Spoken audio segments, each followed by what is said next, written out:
Hi friends, എല്ലാവർക്കും ഉപ്പും പുളിയും കുക്കിങ്ങിലേക്ക് സ്വാഗതം. ഇന്ന് നമുക്ക് പെട്ടെന്ന് ഉണ്ടാക്കാൻ പറ്റിയ ഒരു തക്കാളി ചട്നി ഉണ്ടാക്കാം. അധികം സാധനങ്ങളൊന്നും ഇതിന് ആവശ്യമില്ല. പെട്ടെന്ന് നല്ല ടേസ്റ്റി ആയിട്ട് ഉണ്ടാക്കാൻ പറ്റിയ ഒരു ചട്നിയാണ്. ഇഡ്ഡലിക്കും ദോശയ്ക്കൊക്കെ കൂട്ടാൻ പറ്റിയ നല്ലൊരു ചട്നിയാണിത്. അപ്പോൾ അതിന് വേണ്ടുന്ന സാധനങ്ങൾ എന്തൊക്കെയാണെന്ന് നോക്കാം. അതിനായിട്ട് ഒരു സവോള, 2 ചെറിയുള്ളി, ഒരു തക്കാളി, 2 പച്ചമുളക്, പിന്നെ കുറച്ച് തേങ്ങ. ഇത്രയും സാധനങ്ങൾ ഞാൻ എടുത്തിട്ടുണ്ട്. ഇതൊക്കെ ഒന്ന് നമുക്ക് അരിഞ്ഞെടുക്കാം. അപ്പോൾ ഞാൻ എല്ലാം അരിഞ്ഞെടുത്തിട്ടുണ്ട്. ഇനി നമുക്കിതൊന്ന് അടുപ്പത്ത് വെച്ച് ഒന്ന് വഴറ്റിയെടുക്കണം. അപ്പോൾ ഒരു ചീനച്ചട്ടിയിലേക്ക് വെളിച്ചെണ്ണ ഒഴിക്കുക.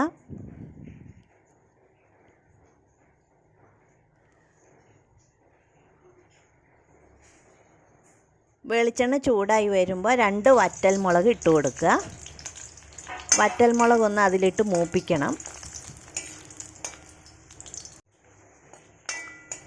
ചിലർ ഉഴുന്നുപരിപ്പ് ഇടാറുണ്ട്. ഞാനിപ്പോൾ അത് ചേർക്കുന്നില്ല. പെട്ടെന്നുണ്ടാക്കുന്ന ഒരു ചട്നിയാണ്.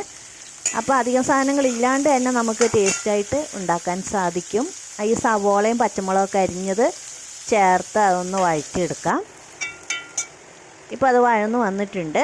അതിലേക്ക് ഒരു 1/2 ടേബിൾ സ്പൂൺ മുളക് പൊടി ചേർത്ത് കൊടുക്കുക. അതൊന്ന് മൂപ്പിക്കുക. അപ്പോൾ അത് മൂത്ത മണം വരും. അപ്പോൾ അതിലേക്ക് തക്കാളിയും കൂടെ ചേർത്ത് കൊടുക്കുക. ആവശ്യത്തിന് ഉപ്പിട്ട് കൊടുക്കുക. ഒരു 1/2 ടീസ്പൂൺ ഉപ്പിട്ട് അതും കൂടെ ഒന്ന് യോജിപ്പിച്ച് എല്ലാം കൂടെ ഒന്ന് മൂടി വെച്ച് വേവിക്കാവുന്നതാണ്.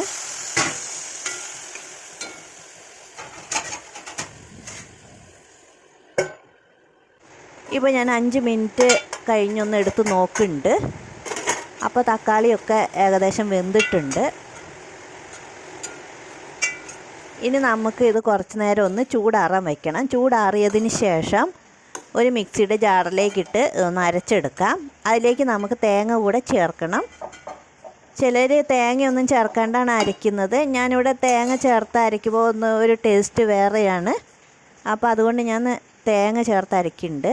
ഇപ്പോൾ ഒരു 5 ടേബിൾ സ്പൂൺ തേങ്ങ ചേർത്തിട്ടുണ്ട്. അപ്പോൾ ഈ തേങ്ങയിലേക്കുള്ള ഉപ്പും കൂടെ ചേർക്കുക. ഒരു 1/4 ടീസ്പൂൺ ഉപ്പ് മതിയാകും. ഇപ്പോൾ ഞാൻ ചട്നി അരച്ചെടുത്തിട്ടുണ്ട്.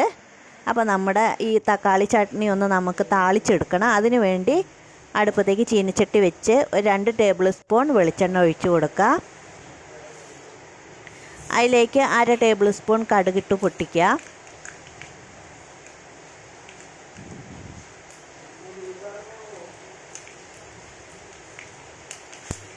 കടുക് പൊട്ടി വരുമ്പോൾ ഒരു 2-3 വറ്റൽമുളക് പൊട്ടിച്ചിടാം. വറ്റൽമുളകൊന്ന് മൂത്ത് വരട്ടെ.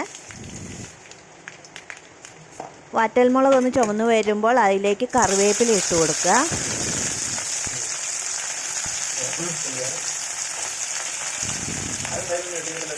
കറിവേപ്പില ഒന്ന് വാടി വരുമ്പോൾ ഈ ചട്നി അതിലേക്ക് തീ ഓഫ് ആക്കണം. അതിന് ശേഷം ചട്നി ഒഴിച്ചു കൊടുക്കാം. ഇത് തിളപ്പിക്കേണ്ട ആവശ്യമില്ല. ഇനി അതിലേക്ക് വെള്ളം ആവശ്യമുണ്ടെങ്കിൽ തിളപ്പിച്ചാറിയ വെള്ളം മാത്രം ഒഴിച്ചു കൊടുക്കുക. പച്ചവെള്ളം ഒഴിക്കരുത്, അതിൻ്റെ ടേസ്റ്റ് പോകും.